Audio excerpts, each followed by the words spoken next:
If you guys enjoy what I do, be sure to hit that like button and subscribe. It really helps the channel and it's free and easy to do. Welcome to my channel where we cover the lore of Final Fantasy XIV. We cover the stories both big and small, the epic and the cute, the silly and the tragic. I hope you all enjoy the ride, and welcome to the Chronicler of Lore.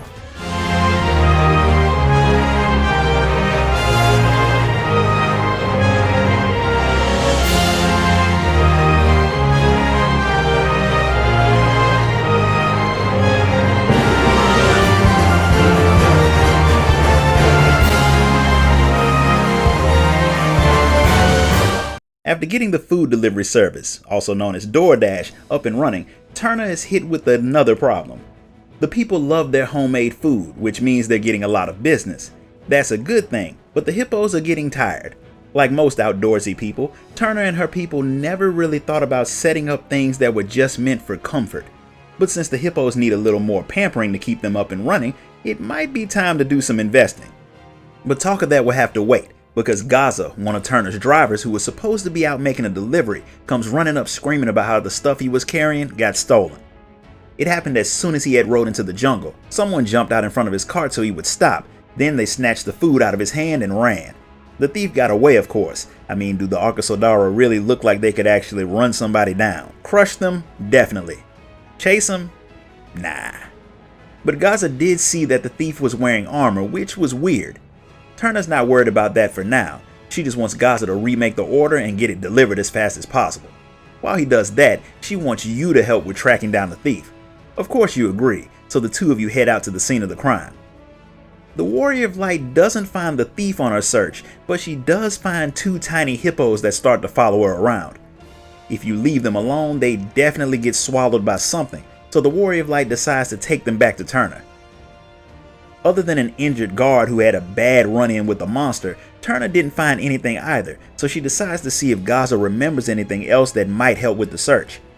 His delivery's in Pakistan, so the two of you head over there with the tiny hippos right on your heels. He's in the middle of talking to two people who you know well. It turns out that Ogul and the young boy Rakashir were the ones who the delivery was for. Turns out Gaza did know more about the thief. The person who robbed him was an Arkasodara.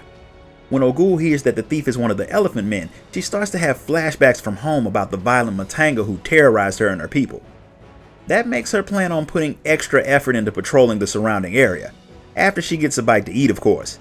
She promises to let you all know if she finds anything, so since she's going to deal with that problem, you all head back to deal with the orphan hippos. They never wander far from their parents' side, so even though you didn't see them, there had to be some other hippos in the area. Gaza decides to check it out, while you and Turner take the babies back to their steadily growing settlement.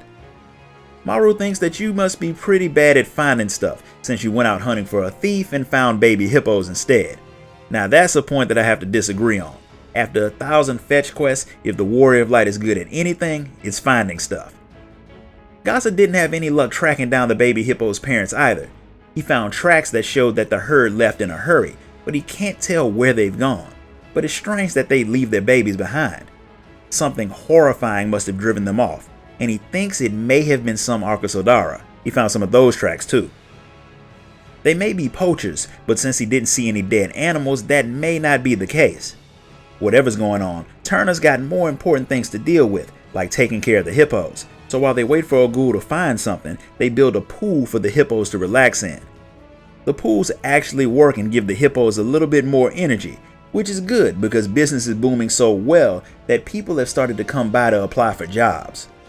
Turner never really thought about hiring people since it was more of a family business, but she couldn't really think of a reason to turn people away, so the crew has grown by a bit. For some reason, Ogul comes sprinting into the settlement screaming for help and wearing an elephant mask.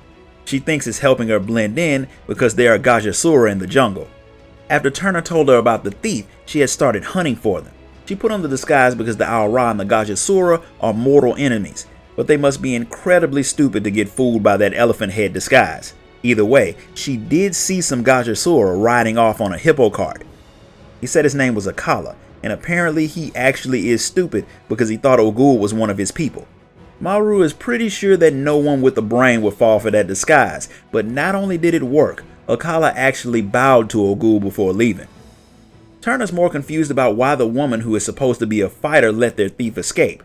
She feels pretty bad about it, but while she's gotten over her fear of Arkasodara, the Gajasura are a different story entirely. Once Akala was gone, she searched around and found one of Turner's people hurt with his cart missing, so she helped him get back to Palakistan. The missing cart is probably the one that Akala was riding, which makes Turner think that they can track him down. Ogul is all for helping to make up for her failure, so she takes you back to where she saw Akala. It's not hard to find the wagon tracks, so you all split up to hunt for the thief. After following the trail for a bit, Ogul and Turner find Akala and the stolen hippo cart. Turner tells him to leave the island after he gives their stuff back, but Akala refuses, saying that he won't leave until he conquers Thavnir. Since he and his brothers are so small for Gajasura, they have no place in their home, so they're going to prove their worth to the tribe by taking over Thavnir. Since he plans on taking all of Thavnir anyway, he's starting with the food he stole and Turner's hippo cart, and he rides off too fast for any of you to catch him. He claims that he was small, but to Turner he seemed like any other Arkasodara, but according to Ogul, the Gajasura from where she's from are about twice the size of Turner's people, and their leader is supposedly even bigger, which makes it make way more sense why she's so scared of them. 20 feet tall violent elephant men would make anyone nervous. That would also make Akala and his tribe the runts of the litter, so it only makes sense that they left. With them not having a place to go, Turner actually starts to sympathize with them a bit, but since Akala still robbed and attacked her people, he has to be dealt with. But it might not have to be done violently, until he tries to take more carts from Turner, that is. With you and Ogul backing her up, Turner is pretty sure that her people can take the Gajasura, but she wants to see if she and her people can come up with a less bloody solution. So Ogul heads to Palakistan to let the people there know what happened, while you and Turner head back to Savara to discuss the newcomers. Gaza wants to kill Akala for what he's done. Normally Turner would be on his side, but if Kankana hadn't helped them out, it was very likely that they could have ended up just like Akala. Maru agrees with her, and the fact that Akala was able to ride the hippo cart without it throwing him off means there could be hope for him. Hope or not, Turner's not stupid. Just in case Akala attacks the camp, she wants to bring in a bunch of adventurers and send them out with hippo carts when orders come in. That way, if a fight happens, there will be a lot of people around to help. In other words, Turner is opening her very own adventurers guild.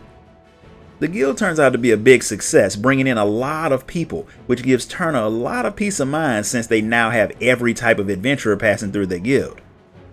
Ogul's even come by and has gotten pretty good at riding the hippos. With the changes, the Radiant host has started recruiting guards from the guild to patrol the roads. Turner was all for it, since that would help her people catch sight of Akala faster, and get ready if he tries to attack. It works out better than expected, because Gaza comes running up talking about how a whole lot of Gajasura are headed their way. They'll be there soon, so Turner tells Gaza to go and get Ogul and tell everyone else to be on alert. She wants Maru to have the carts ready just in case they all need to run, and she wants you to greet the guests. She doesn't want you to start a fight, but she gives you full permission to pummel anyone who starts anything with you, as if the Warrior of Light needed to be told that. A few of Akala's people give you the opportunity to hit them with stuff, and you deal with them in time to meet up with Ogul and Turner, who are confronting Akala himself.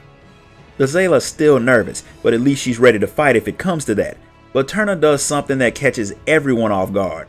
She asks Akala to join them. He wants her people to leave the area, but they're not going to do that after all the work they put into building their settlement. After hearing her people's story, Akala realizes that his people and Turner's are pretty much the same, but he can't believe that she'll just forgive him after he attacked her people. And she hasn't, but she wants to settle their differences one-on-one instead of endangering her people. Akala is pretty sure that he can beat her up if they fight, but she's not talking about a fight. She wants to have a race. If he wins, Turner will do whatever he wants, but if she wins, Akala has to apologize and join them. Since he's positive that he'll win, Akala agrees to a race around Thavnir. When he leaves to get ready, Turner admits that this might not have been a good business move, since racing was what had given them a bad reputation in the first place. The Warrior of Light, who's apparently been adding points to her intelligence, decides that making the race a sanctioned event might be a good idea. Turner likes the idea so much that she immediately rushes off to get things set up. The races are a team sport.